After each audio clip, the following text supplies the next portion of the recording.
Hi little berries, Eryberrie here, long overdue update on MEN1. Sorry I've been away for so long. Before I get started, I want to say the headphones are going to be a feature in vlogs from now on because I find that these Kraken, whatever they're called, laser Kraken, they're really good audio quality, much better audio quality than just my PC, so I'm going to be wearing these even though I'm not actually listening to anything, but hey, whatever. On the 17th of May, I went to Guy's Hospital and I had my results. They informed me that my pancreatic tumours are benign.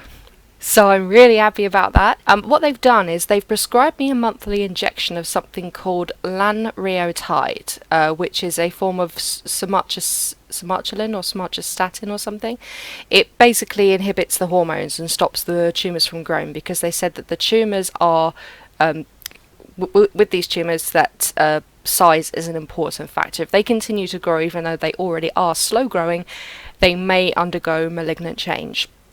So this is to stop cancer, and if these injections are successful, I will have them for the rest of my life. Some people end up being on something called octreotide, which is the brand name for that is sandostatin, but people just call it Sando. The side effects of lanreotide and octreotide vary a little bit, but with lanreotide, they said to me the most common side effect, and this is going to get a bit TMI, is diarrhea. I'm going to ask you guys to skip forward if you really don't want to hear any poop talk, because I know that not everybody likes to hear it. I personally don't, but it was a weird experience, so I'm going to say it anyway because I want to be honest with people. It wasn't your normal kind, like, you know, when you get a stomach upset or anything like that. It was very fatty and it was a bit painful, but after a while it eased off and I've got my next injection a week today actually. My next one I've got to go Guy's Hospital, but after that a nurse can come around to my house and inject me, but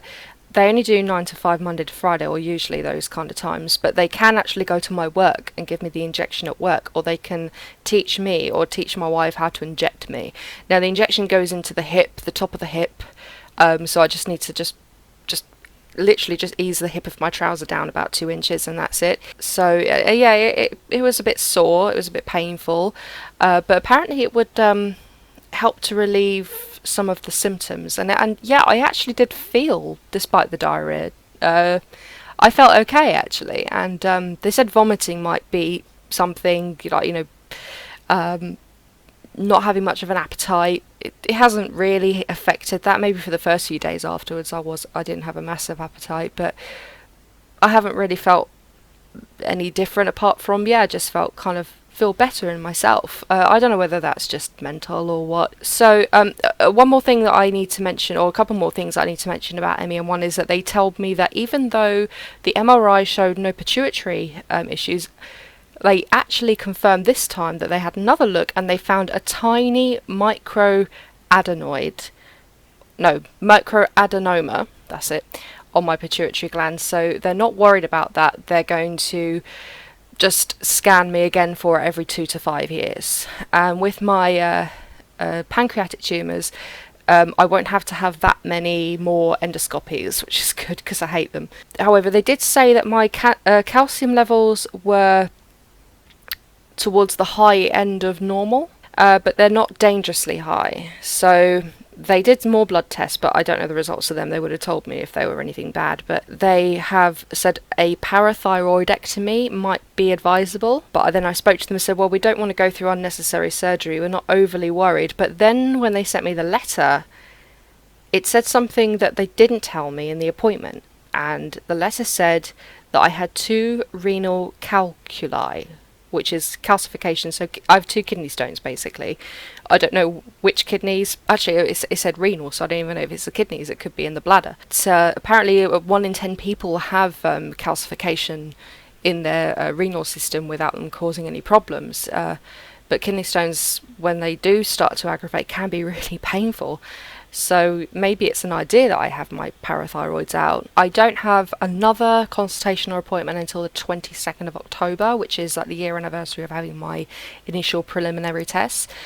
So yeah, I'm looking forward to getting healthy. I actually really do want to have my parathyroids out because I always thought I was asymptomatic, but certain things like brain fog, headaches, my periods have been up and down, weight issues, concentration. Apparently they all converge on mostly the parathyroid. So I actually would prefer to have my parathyroids out, so I'm going to keep inquiring about it. I've never had surgery apart from to remove a skin tag. The skin tags is a huge problem with MEN1. Look, these bumps on my nose, and one here and a couple here, that side they're spots, but they've been there for years and years. They're what's called angiofibroma. I've also got they look like little skin tags sort of around my midriff area. There's so many different things that people can have with MEN1. I was talking to a friend who I've made online who's got it, and I actually said, strangely enough, I wouldn't have it any other way now. You know, now I know I've got this gene. Yeah, I know it can cause cancer. It can cause so many different problems, but having that scare and that moment of reflection, it took a couple of months, but when I made peace with it, it's helped me to appreciate life. It's helped me to realize that I need to make the most and the best of everything, and it's spurred me on even more to fulfill my goals and my dreams and everything I want to do with my life. I'm actually looking forward to knowing what's going on with my body, and I'm very happy that I'm going to be monitored for the rest of my life because it gives me peace of mind. One of the biggest things that actually helped with this, and I've said this before, I had a huge fear of doctors, massively debilitating fear, to the point that I wouldn't go to a doctor unless I was absolutely sure. I'd have a panic attack almost every time I go there. Having to go to a major hospital and have all these scans and tests to be prodded and poked, and I've had more holes poked in my arms and my butt than I have in the last year than I have in my entire life, and that includes my ear piercings and belly piercing. It's kind of made me think, you know, what's the problem? I mean, it's all there for good. It's all there to make everybody better at the end of the day. Not we don't all get better. We don't. And death is inevitable. But if we can help quality of life as well as longevity, that is the main thing, and having my parathyroids out will definitely help my quality of life. So so many people I've spoken to who've had the procedure done have said it's life-changing. You feel so much better, and the nurse was saying this, and I thought it as well, that maybe because it's such a slow progressing condition, that over the years I've gradually probably started to feel worse, but it's happened so slowly that to me it's normal now, and that I won't notice the difference until I have surgery or something else to help it along. One thing they did say about the diarrhea though, is that it will, each time I have the injection, my body will get used to it and I shouldn't have any more of those side effects. But some people I know who have had lanreotide and octreotide still have those kind of problems. Yeah, it's fine. It's absolutely fine. I'll do whatever I need to, you know, to get through this. So I've actually met a few people online who've got it, and I talk to them, message them several times a week, and we chat about it. There's only 2 other people I know of in my entire county who've got it, that I know of at least, and their immediate family, because of course it being genetic. It's not the rarest, definitely not the rarest, but it's yeah, 1 in 25,000 is still quite rare, and that's why I have to keep going to Guy's Hospital, because they have a unit there that specialises in this gene, that has a specialist interest in this gene, whereas many endocrinologists, even endocrine issues are rare. The nurse was saying to me, endocrine problems are rare, but this type of gene is rare even for an endocrinologist to experience. There was one person I saw on one of the groups I was in who said they went to India, I believe, I think it was India, to have some sort of treatment, and